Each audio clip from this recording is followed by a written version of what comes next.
निरव निवित एकछिन आऊ न आऊ न आऊ त यहाँ बस आफ्नो आफ्नो चेयरमा बस तिमीहरूलाई नि मैले बिफोर लास्ट इयर होला क्वेसन गरेको थिएँ नि बेडमा बसेर तल फ्ल्याटमा बस्दा थाहा छ त्यति बेला तिमीहरूले रिप्लाई गरेको थियौ होइन एन्सर दिएको थियौ अनि निबित चाहिँ धेरै सानो थियो हाँसुदो एन्सरहरू दिएको थियो त्यति बेला पनि तिमीले धेरै राम्रो एन्सरहरू दिएको थियौ अब त झन् म्याच्योर भयो होइन त्यहाँदेखि के हो अब मूर्ति यस्तो बस्यौ त तिमी त अन्त अब निबित पनि अलिक ठुलो भयो है नजिस्क निबित ठिकसँग बस्छ मेरोमा 6वटा क्वेसन छ आजको लागि बेसी त बनाइन 6वटा ओन्ली 6 क्वेसन्स होइन त्यसको चाहिँ तिमीहरूले कसरी रिप्लाई गर्छौ मलाई थाहा छैन होइन मेरोमा राम्रो राम्रो क्वेसनहरू छ तर आज चाहिँ फर्स्ट रिप्लाई भाइले गर्छ अनि मात्रै दादाले गर्छ किनभने भाइले चाहिँ कपी गर्छ क्या उसको माइन्ड त्यतिको म्याच्योर भएको छैन नि त यसको रिप्लाई के गर्नुपर्छ भन्ने अनि छिटो कपी गर्छ त्यसले गर्दा भाइको माइन्डमा जे छ त्यो भन्छ पहिला त्यहाँदेखि तिमीले भन्छौ ल म क्वेसन गरौँ ओके फर्स्ट क्वेसन छ तिमीहरूलाई सबैभन्दा ज्यादा के गर्नु मनपर्छ खेल्नु के खेल्नु ओके दादा क्रिकेट खेल्नु नै मनपर्छ लाइफमा टाइम पाएकै क्रिकेट खेलिहालौँ ओके सेकेन्ड क्वेसन ल तिमीहरूको मुमाले त्यस्तो के काम गर्नुहुन्छ जुन चाहिँ तिमीहरूलाई मनै पर्दैन हुन्छ नि अब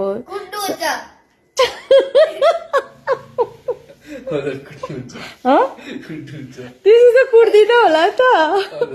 त्यसो त कुट्दिन होला नि त तर कुटेको चाहिँ मनै पर्दैन बस तिमीहरूले गल्ती गर्दा पनि मैले चाहिँ चाटिरहनु माया गरिरहनु यस भेरी गुड भन्नु अन्त सम्झाउनु त अभियसली पहिला त सम्झाउँछु नि अनि त कुट्छु म सम्झाउँदा नमान्दा मात्रै त कुट्छु सिट प्रपरली निबित नेक्स्ट ओके 2टा क्वेसन त सक्यो तिमीहरूले हाँसेर उडाइदेऊ होइन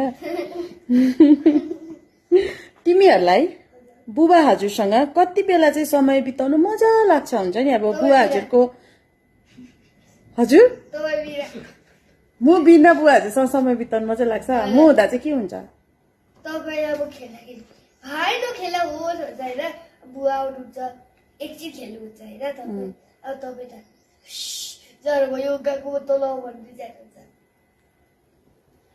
गफ गर्दै बस्नु र खेल्नु मजा आउँछ गफ गर्दै बस्न कुन चाहिँ टाइम चाहिँ मनपर्छ भनेको नि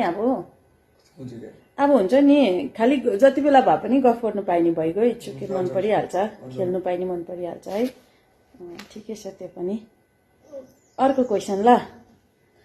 तिमीहरूको स्कुलमा सबैभन्दा राम्रो साथी बेस्ट फ्रेन्ड को छ होइन तिम्रो बेस्ट फ्रेन्ड को छ निबित तिम्रो क्लासमा सोचेर बोल्नु है यो साथीहरूले पनि हेर्छ चाहिँदो बोल्नु हो तिम्रो बेस्ट फ्रेन्ड को छ क्लासमा भन सेल्भन एन्ड रिदान होइन लु किन चाहिँ बेस्ट छ उनीहरूको के मनपर्छ र तिम्रो लागि बेस्ट छ त्यो बताऊ हात हटाऊ हजुर खेल्छ अनि किन मनपर्छ तिमीलाई त्यही भएर दादा तिमी को छ सिकेल किन मनपर्छ ऊ तिमीलाई खेलाइ खुवाइ त्यहाँदेखि दिमागदेखि लिएर सबै मिल्छ उसँग मिल्छ तिम्रो त्यही भएर तिमीलाई मनपर्छ त्यसको मतलब यो होइन कि अरू साथी होइन भन्ने होइन अल आर योर फ्रेन्ड्स होइन तर अब एउटा बेस्ट फ्रेन्ड चाहिँ ऊ छ ओके कतिवटा भयो 4वटा भयो 4वटा भयो अब नि तिमीहरूलाई चाहिँ अब है यस्तो खालको दिन आएर कि तिमीहरूको माइन्डमै अब म चाहिँ यो घरको बस हो होइन एक दिनको चाहिँ यु सिट प्रोपरली निबित तिमीहरूलाई चाहिँ यस्तो भयो अरे कि अब तिमीहरू चाहिँ एक दिनको यो घरको बसहरू हुन्छ नि अब आमा बाउ सबै तल राखेर मुमा हजुर बुवा हजुर सबैलाई तल राखेर एकजना होइन अब कोही चाहिँ लु लिसन अब पहिला चाहिँ निबित होइन निबित चाहिँ यो घरको बस भयो अरे हो बस भयो अरे के चाहिँ तिमीले के गर्नु चाहन्छौ यदि यो घरको सबैभन्दा हेड तिमी भयो भनेर के कुरा चेन्ज गर्नु चाहन्छौ तिमीले के गर्नु चाहन्छौ के चाहिँ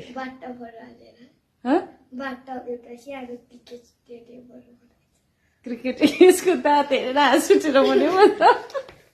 के गरेर लग्जरी बनाउँछ अरे बुझिनँ मैले बाथटबहरू हालेर बाथटबहरू हालेर बाथरुममा घरलाई लग्जरी बनाउँछौ खालि त्यति मात्रै छ अरू केही छैन खसी हाल्छु नि सुनहरू पनि यही थुपार्छु कहाँ घरमा ए तिमी यो घरको बस हो हेड हो भने चाहिँ पैसा जति सुन किनेर बाथटब हालेर सकिदिन्छौ त्यति नै छ सोच होइन सक्यो दादा भन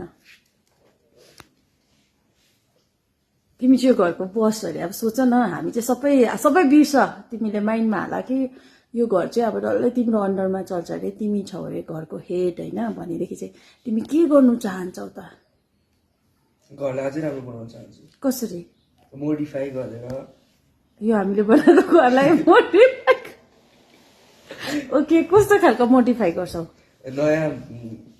ग्याजेट्स तथा टुल्सहरू लिएर हालेर द्याट मिन्स तिमीहरूलाई भोलि यो घर काम लाग्दैन रहेछ अब भोलि पर्सिको हिसाबमा चाहिँ हेर्नुपर्छ त्यो जतिको एडभान्स हुन्छ त्यो एडभान्स हिसाबमा अहिले जसरी हाम्रो डिस टिभीबाट लिएर आएर स्मार्ट टिभी भएको छ त्यस्तै स्मार्ट टिभीबाट पनि केही हुनसक्छ ओके तिमीले त्यस्तो चेन्जेस ल्याउन चाहन्छौ नेक्स्ट क्वेसन ल 5 वटा त भइगएछ लास्ट क्वेसन छ है यो चाहिँ सोच समझ के भन्नु तिमीहरूले होइन के तिमीहरूले आजसम्म आफ्नो मनको कुरा मसँग सेयर गर्दैछौ है गर्दैछौ नि बितले गर्दैछु भन्दैछ पक्का गर्दैछौ नि मुखले बोल गरेको छैनौ पक्का मतलब कोही चाहिँ गरेको छौ सबै चाहिँ गरेको छैनौ किन चाहिँ गरेनौ त तिमीले जुन गरेको छैनौ त्यो चाहिँ किन मसँग तिमीले सेयर गर्नु चाहेनौ त भन के तिमी चाहन्छौ सेयर गर्नु हजुर मलाई सेयर गर्ने लेभल होइन कस्तो के हो त्यो चाहिँ किन चाहिँ ओ साथीलाई सेयर गर्ने लेभल हो त्यो चाहिँ कस्तो गफर हुन्छ साथीलाई सेयर गर्ने अनि मलाई गर्ने चाहिँ कस्तो हुन्छ ए मसँग चाहिँ सिरियस गफहरू सेयर गर्छौ साथीसँग चाहिँ जिस्किने गफर हुन्छ तिम्रो भोइस चाहिँ अब यहाँ सुनेन थाहा छैन तिमी टाढोमा छौ हो अहिले हेरौँ ल सुनेन भने चाहिँ फेरि भन्नु नि ल मेरो क्वेसन बुझ्यौ नि है तिमीले आजसम्म है तिम्रो जब बुद्धि आयो होइन म आमा हो तिमी छोरा हो है आजसम्म चाहिँ तिमीले तिम्रो मनको कुराहरू तिम्रो दिमागमा भएको कुराहरू मसँग सेयर गर्दैछौ सबै नै गर्दैछौ सबै गरेको छैनौ तिमीले किन डर लाग्यो किन चाहिँ डर लाग्छ तिमीलाई अब कोही त बदमास गरेको हुन्छ नि त्यो बदमास गरेकोहरू चाहिँ भनेको छुइनँ भनेको छैनौ किन त्यो भन्नु चाहँदैनौ कुटाइ खान्छु भनेर कुटाइ खान्छु भनेर त्यही भनेर मात्रै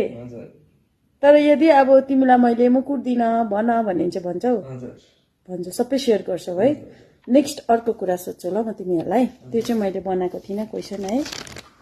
मैले चाहिँ 6 वटा क्वेसन बनाएको थिएँ किनभने तिमीहरूको एक्स्ट्रा हलिडे सक्यो नि त आज लास्ट हो भोलिदेखि स्कुल लाग्छ पढ्नुपर्छ होइन त्यसले गर्दा चाहिँ आज मलाई साह्रै सोध्नु मन परेको थियो क्या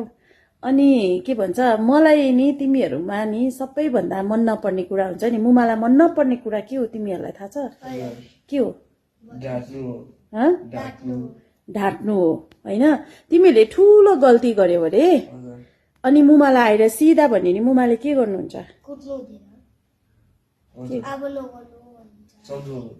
सम्झाउनुहुन्छ भनेपछि तिमीहरूले ढाँट्नु हुने रहेछ कुनै कुराहरू हुँदैन रहेछ होइन सिधा बतायो भने चाहिँ के हुन्छ आफ्नो प्यारेन्ट्स पनि तिमीहरूको के बनिन्छ फ्रेन्ड्स बनिन्छ सिधा बतायो भने अब तिमीहरूले हो हरेकको प्यारेन्ट्सलाई रिस उठ्छ कुट्नुहुन्छ होइन किन भन्दाखेरि चाहिँ सबै प्यारेन्ट्सहरूले चाहनुहुन्छ कि मेरो नानीले नढाँटोस् है बदमास नगरोस् भनेर हुनु त सबै नानीहरूलाई थाहा हुँदैन नि त कुन चाहिँ बदमास हो कुन चाहिँ राम्रो कुरा हो भन्ने त होइन तर तिमीहरूले बदमास गरेर आएर भन्यौ भने चाहिँ के हुँदो रहेछ प्यारेन्ट्सहरूले पनि कुट्नुहुन्न रहेछ त्यो कुरालाई बुझाएर भन्नुहुन्छ होइन तिमीले जिके पढिसक्यौ कति च्याप्टर पढ्नु छ हजुर तिमीले पढिसक्यौ नेपाली ल थ्याङ्क यू ल तिमीहरूको टाइम मलाई दिएकोमा ल थ्याङ्क यू सो मच धन्यवाद